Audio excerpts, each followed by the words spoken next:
Hello, this is that creepy bald guy, and welcome to this special episode of Critiquing the Critics, that web show where the host reviews to boldly flee without wearing any pants. In the previous video, I explained why I thought the first episode was disappointing, but don't worry, episode 2 is a vast improvement, although granted, reducing the running time by half is bound to do that. The plot in general starts to develop more smoothly. We learn that the black hole is actually a plot hole, which causes inconsistencies throughout the world. Although I want to point out that the examples they use are more akin to continuity errors than plot holes. Which is kind of a plot hole. Man, I am an amazing critic. And honestly, I'd be more concerned if Diamanda Hagan wasn't eating somebody's hand. But more importantly, the reviewers dominate the vast majority of the screen time. It's less about their real-life friends, relatives, and counterparts, and more about, well, them. Because they amuse me, I spent the bulk of the video being amused. They blend drama, action, and comedy much better, and unlike the previous episode, the script is intended to be funny while the direction is often dead serious. But there are still really cool moments that stand out, from Zod's badass introduction to the reviewers assembling. The music, camera work, and editing blend together perfectly. With that said, this was the first episode where I noticed how on the nose a lot of these references are,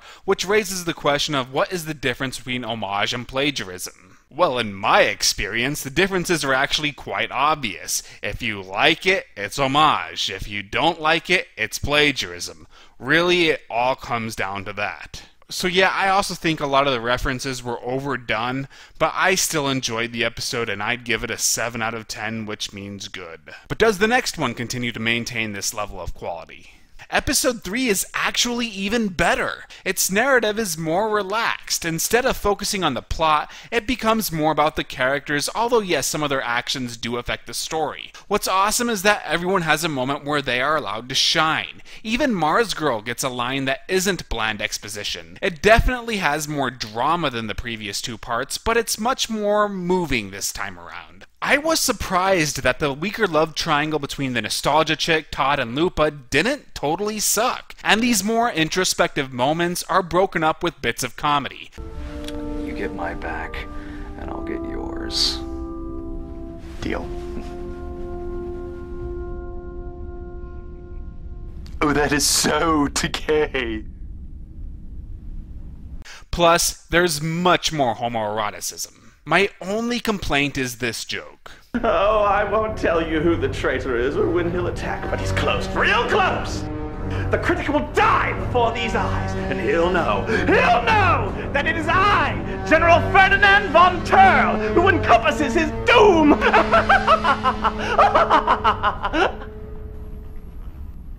What's so funny? Ferdinand? Your name is Ferdinand?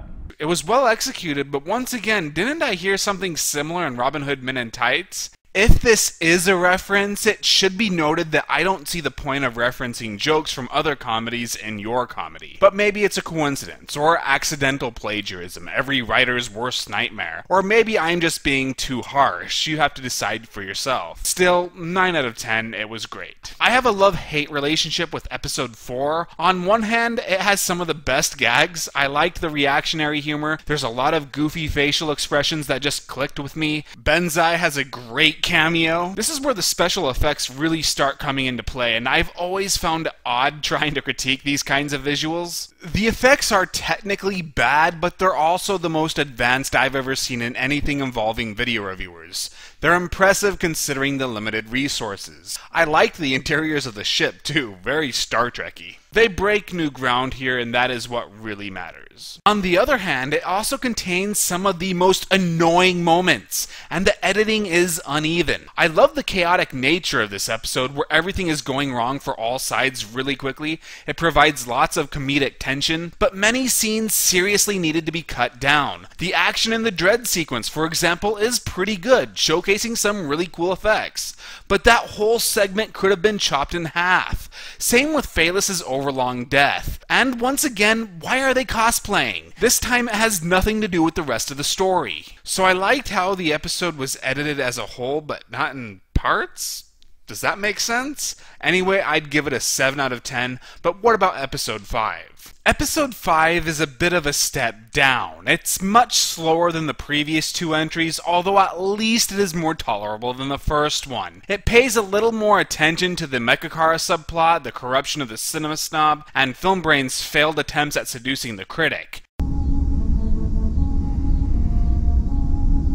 Don't go Brokeback on me. The first segment of this episode didn't interest me all that much, but it does start becoming funny again during the second half. Then there's Filmbrain exploring Spoonie's mind, which provides some of the most bizarre imagery in the whole feature. I did really like the Manos scene though. The lighting and lack of music creates a chilling atmosphere, and the executor's speech is rather thought-provoking. As a whole, this episode is okay, but probably the most forgettable, 6 out of 10. So let's talk about some more reviewers. How about we start with 8-Bit Mickey. Mickey's most important moment comes in part 2 when he confronts Lamar Prick, and sadly he just becomes one of the crew members after that. Luckily he does consistently deliver a funny line or two per episode, so I suppose fans will be pleased. What is unique about Mickey is how he doesn't really wink at the camera when delivering jokes. What I mean is when Joe or Jew Wario participate in a gag, you can tell that they are obviously trying to be funny due to their mugging, how they say their lines, etc. Mickey is a little more subtle, and with the exception of a few scenes like when he's being all twitchy here, Mickey is fairly grounded with his delivery. It comes across as more natural. I'm sorry, gentlemen, this area is off limits.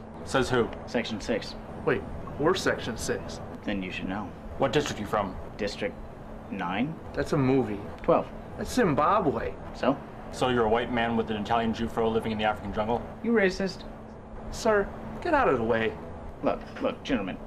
All your questions will be answered if you look right here.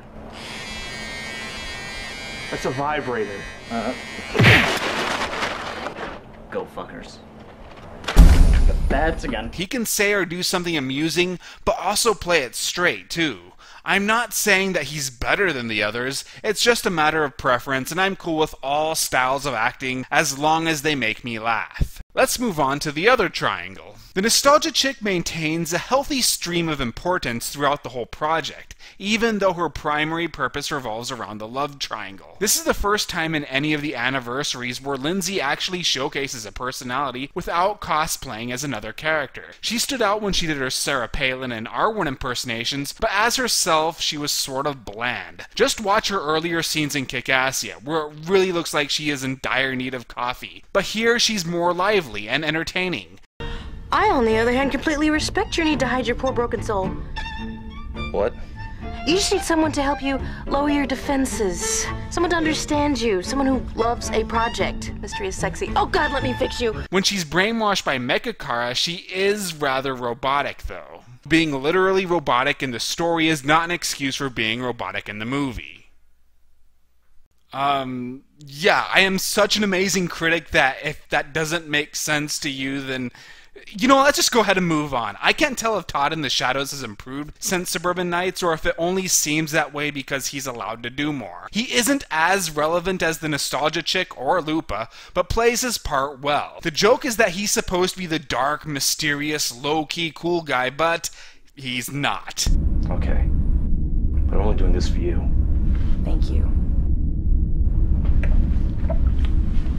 And be discreet. Oh, please. I am a ninja.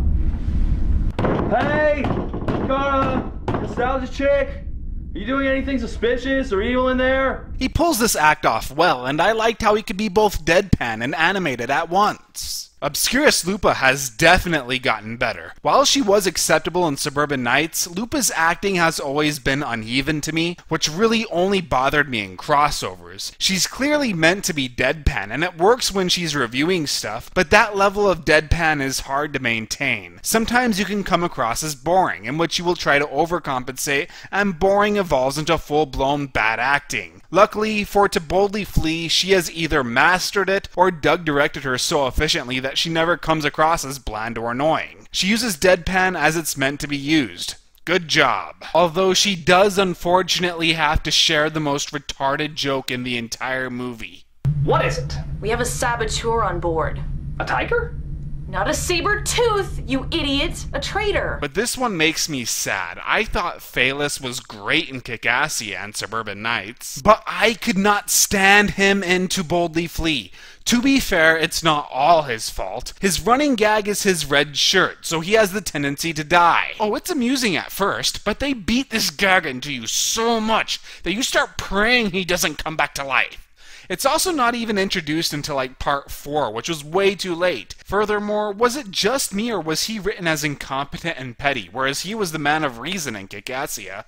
As for his actual performance, it seems like he jacked up the snarkiness to unlikable levels. Every line is accompanied by a rolling of the eyes, or he sounds like this. And then he will probably get killed.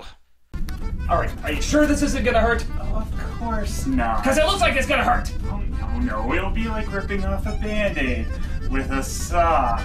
Wait a second. I think I have a better idea. Nice! Oh, but I can still cut your foot off, right? So yeah, Phaelus didn't work for me this time around. But we'll cut off this review here and we'll continue in a few days from now on Martial Horror Time, which probably means 3 weeks for you. Bye.